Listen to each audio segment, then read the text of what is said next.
Global Talk.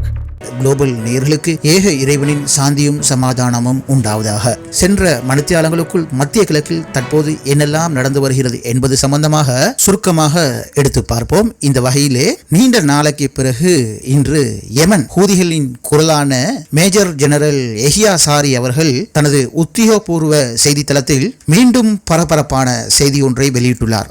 யா அய்யுஹல்லதீன ஆமனூ இன் தன்சுருல்லாஹ யன்சுர்கும் ويثبت أقدامكم صدق الله العظيم انتصارا لمظلومية الشعب الفلسطيني ومجاهديه وردا على العدوان الأمريكي البريطاني على بلدنا.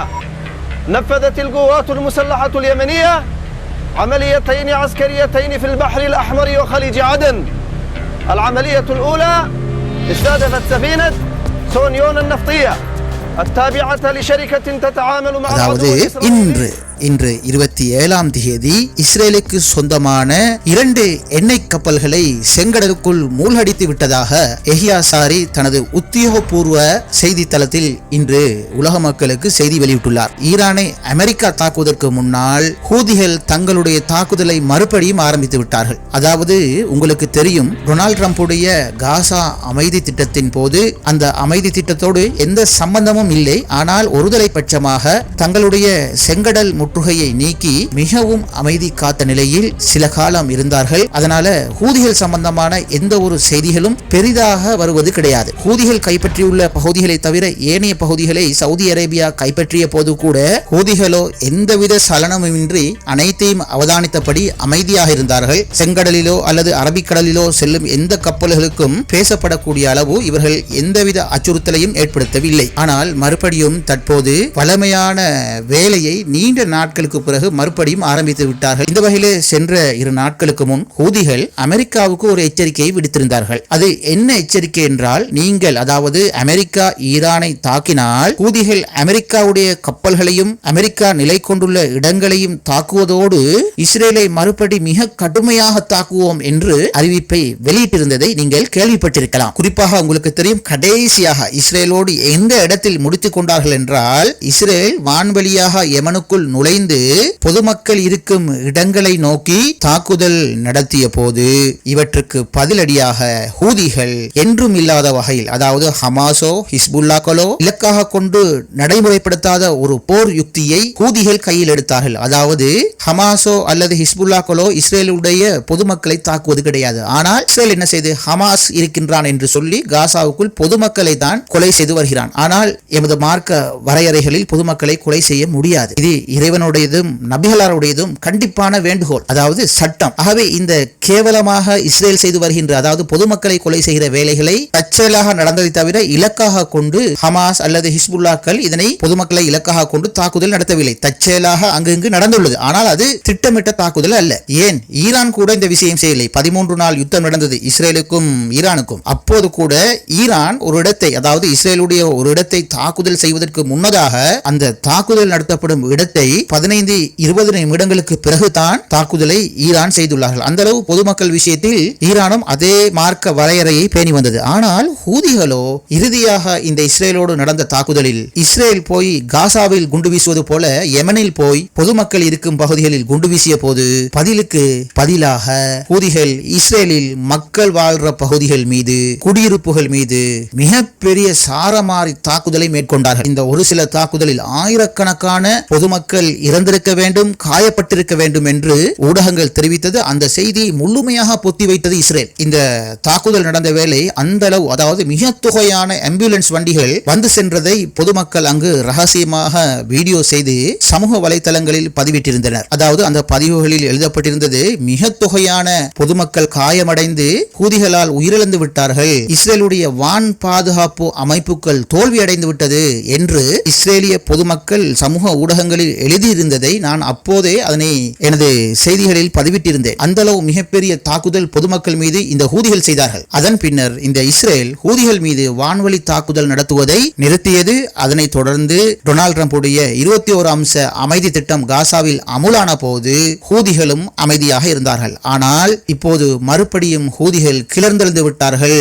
ஏற்கனவே அறிவித்தபடி ஈரானை அழிப்பதற்காக காத்து கொண்டிருக்கின்ற இந்த அமெரிக்காவுக்கு மிக தைரியமாக வாங்கடா அடிச்சு கொள்வோம் என்பது போல இஸ்ரேலுடைய 2 எண்ணெய் கப்பல்கள் மீது இன்று நாங்கள் மறுபடியும் உத்தியோகபூர்வமாக தாக்குதல் நடத்திவிட்டோம், 2 கப்பல்களும் தற்போது மூழ்கி கொண்டிருக்கின்றது என்று யஹ்யா சாரி உத்தியோகபூர்வமாக ஊடகத்துக்கு அறிவித்து விட்டார். இந்த வகையில ஜெனரல் யஹ்யா சாரி என்ன குறிப்பிடுகின்றார் என்றால், காசாவுல அமைதி திட்டம் இருந்தும் இன்னும் மக்கள் பசி பட்டினி கொடுமைகளில் உள்ளனர். ஆகவே பாலஸ்தீனத்தை ஆக்கிரமிப்பு செய்த இஸ்ரேலியர்கள் இருக்கும் துறைமுகத்துக்கு, அதாவது சொல்றார் பாலஸ்தீனம் இஸ்ரேல் என்று பெயர் விடப்பட்டுள்ளது, அதைத்தான் இவர் கைப்பற்றப்பட்டுள்ள பாலஸ்தீன பகுதிக்கு அப்படின்னு தான் இந்த பேச்சு உரை காணப்படுது. ஆகவே இந்த இப்போது இருக்கும் இஸ்ரேல் பகுதிக்கு சுனியோன் என்ற இஸ்ரேலுக்கு சொந்தமான எண்ணெய் கப்பல் சென்று கொண்டிருந்தது. நாங்கள் துல்லியமான தாக்குதலுக்கு உள்ளாக்கி அந்த கப்பலில் மிகப்பெரிய துளையை ஏற்படுத்தினோம். தற்போது அந்த கப்பல் செங்கடலுக்குள் மூழ்கி கொண்டிருக்கும் நிலையில் உள்ளது என்று குறிப்பிட்டுவிட்டு மேலும் குறிப்பிடுகிறார், இஸ்ரேலுடன் தொடர்புடைய நிறுவனத்துக்கு சொந்தமான SW நார்த்விண்ட் என்ற கப்பலும் எண்ணெய் ஏற்றிக்கொண்டு இதே இஸ்ரேலிய துறைமுகங்களுக்கு சென்றது. அது எங்களது நாட்டுக்கருகில் ஏடன் வளைகுடா ஊடாக பயணித்துக் கொண்டிருந்த போது அந்த கப்பல் மீதும் நேரடியாக துல்லியமான தாக்குதலை நடத்தினோம். இப்போது அந்த கப்பலும் கடலுக்குள் மூழ்க ஆரம்பித்து விட்டது. இந்த நடவடிக்கைகள், அதாவது இந்த 2 நடவடிக்கைகளும் யமன் கடற்படை மற்றும் ட்ரோன் படைகளும் ஏவுகணை படைகளும் இணைந்து செயல்பட்ட இந்த 2 கப்பல்களையும் நொறுக்கியதாக இந்த ஊடக அறிக்கையில் யஹ்யா சாரி குறிப்பிடுகின்றார். இந்த வகையில் இந்த கப்பல் மீது நடத்தப்பட்ட ஏவுகணை தாக்குதலில் இதற்கு பாலிஸ்டிக் மற்றும் குரூஸ் ஏவுகணைகள் பயன்படுத்தப்பட்டது என்றும் இவர் குறிப்பிடுகின்றார். இறுதியாக அவர் குறிப்பிடுகின்றார், இந்த நடவடிக்கைகள் இனி காசா பகுதி மீது நடைபெறும் தாக்குதல்கள் நிறுத்தப்பட்டு அங்கு விதிக்கப்பட்டுள்ள முற்றுகை நீக்கப்பட்டு மக்கள் சுதந்திரமாக இனி எப்போது வாழ்வதற்கு ஆரம்பிக்கின்றார்களோ அப்போதே நாம் இனி தாக்குதலை நிறுத்துவோம் என்று தனது பேச்சை ஆணித்தரமாக கூறி செல்கின்றார். இந்த வகையிலே இந்த தாக்குதலால் தற்போது இஸ்ரேலில் மிகப்பெரிய பதட்டம் நிலவுவதாகவும் இஸ்ரேலை நோக்கி மறுபடியும் ஹூதிகளுடைய பாலிஸ்டிக் ஏவுகணைகள் வருமா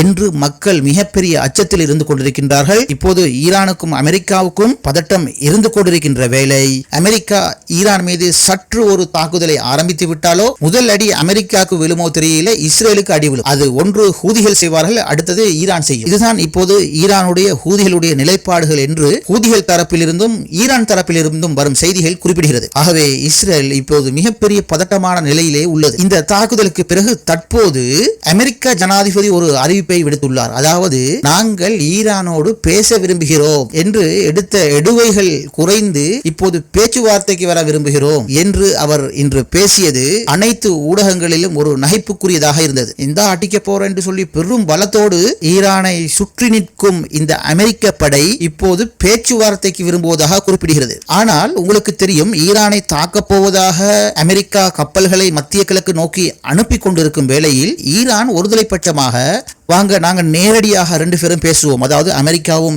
ஈரானும் பேசுவோம் என்று ஈரான் தன்னுடைய கொள்கையை விட்டுவிட்டு, அதாவது ஈரான் கூறியிருந்தது என்றுமே இந்த அமெரிக்காவோடு நேரா பேச மாட்டோம், காரணம் என்னென்று சொன்னா அவங்க நேர்மையானவர்களே கிடையாது, ஆகவே நாங்கள் எந்த பேச்சுவார்த்தை செய்வதென்றாலும் 3வது தரப்பை மத்தியஸ்தமாக வைத்துத்தான் பேசுவோம் என்று தான் ஈரான் ஒற்றை காலில் நின்று கொண்டிருந்தார்கள். ஆனால் இந்த அமெரிக்கா ஈரானை தாக்குவதற்காக சகல ஏற்பாடுகளையும் செய்து கொண்டிருக்கும் போது ஈரானின் வெளியுறவு அமைச்சர் தனது அனைத்து நிலைப்பாடுகளையும் ஒரு பக்கம் வைத்துவிட்டு ஈரான் வெளியுறவு அமைச்சர் அப்பாஸ் அராச்சி ஈரான் அமெரிக்காவோடு நேரடியாக பேசுவதற்கு தயாராக உள்ளது என்று அறிவித்தார். அதற்கு இந்த அமெரிக்க ஜனாதிபதி டொனால்ட் ட்ரம்ப் அவருடைய உத்தியோகபூர்வ விமானத்தில், அதாவது ஏர்ஃபோர்ஸ் 1 விமானத்தில் பறந்து கொண்டிருக்கும் போது ஊடகங்களுக்கு இவ்வாறு பேட்டி வழங்குகின்றார். நாங்கள் ஈரானோடு பேசுவதற்கு ரெடி, சில போது அதற்கு முன்னால் தாக்குதலும் நடத்துவோம் அல்லது நடத்தக்கூடும் என்றும் அவர் பேசினார். இது எப்படிப்பட்ட ஒரு பேச்சு என்று சொன்னா, நான் உனக்கு ஒருத்தர் அடிச்சு போட்டு தான் சமாதானம் கதைக்கலாம் அப்படின்னு சொன்ன மாதிரி இருக்குது. அதோடைய ஈரான் முடிவெடுத்தது, இனி 2இல் 1 என்று முடிவெடுத்தார்கள். சகல ஏற்பாடுகளையும் தற்போது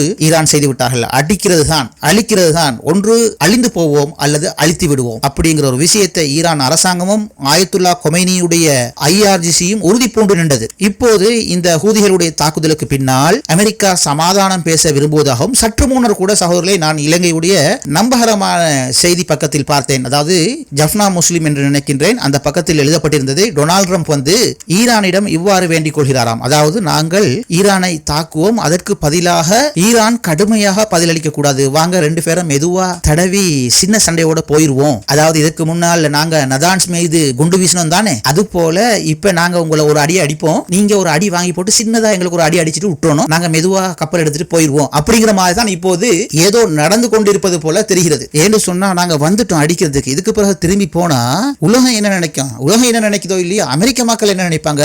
ஆகவே இந்த இடத்துல ஒரு நாடகத்தை நடத்திவிட்டு தப்பி போயிருவோம், ஈரான் தற்போது நிற்கும் வெறியில அமெரிக்காவே அழியும் என்பது தற்போது அமெரிக்காவுக்கு தெரிந்துவிட்டது. ஆகவே இப்படியான ஒரு பேச்சுவார்த்தைகள் செய்யக்கூடிய வாய்ப்புகள் உள்ளது சகோதரர்களே. இந்த செய்தி உண்மையாக இருக்க வேண்டும். என்று சொன்னா சென்ற முறையும் இந்த உத்தியோகபூர்வம் இல்லாத ஒரு செய்தியில வாசித்தேன். அதாவது அமெரிக்கா ஈரான் மீது குண்டு வீசும் போது, அதாவது நதான்ஸ் அந்த முக்கியமான சில அணு நிலையங்கள் மீது குண்டு வீசும் போது ஏற்கனவே முன்கூட்டியே அறிவித்து விட்டு தான் வீசியதாகவும், பின்னர் ஈரான் நாங்க இப்போது கத்தார்ல இருக்கின்ற அமெரிக்காவுடைய விமான தளமான அல் உதைத் விமான தளத்தின் மீது தாக்குதல் நடத்துவோம், தாக்குதல் நடத்துவதற்கு முன்னால் கத்தார் அரசாங்கத்துக்கும் அமெரிக்க படைகளுக்கும் அறிவிக்கப்பட்டது. பிறகு அந்த அல் உதைத் விமான தளத்தில் உள்ள முக்கியமான ராணுவ தளபாடங்களை எடுத்துக்கொண்டு அமெரிக்க ராணுவம் வெளியேறி கத்தாருடைய வேறொரு பிரதேசத்தில் போய் நின்று கொண்டது. அவர்கள் பாதுகாப்பாக வெளியேறி கத்தாருடைய கடற்கரை ஓரங்களில் நிற்பதற்காக கத்தார் அரசாங்கம் அனைத்தையும் செய்து கொடுத்தது என்றும், ஆகவே இங்கு ஒரு நாடகம் ஒன்று இடம்பெற்றுள்ளது என்று உத்தியோகபூர்வமற்ற செய்தி குறிப்பிட்டது. அதற்கு பிறகு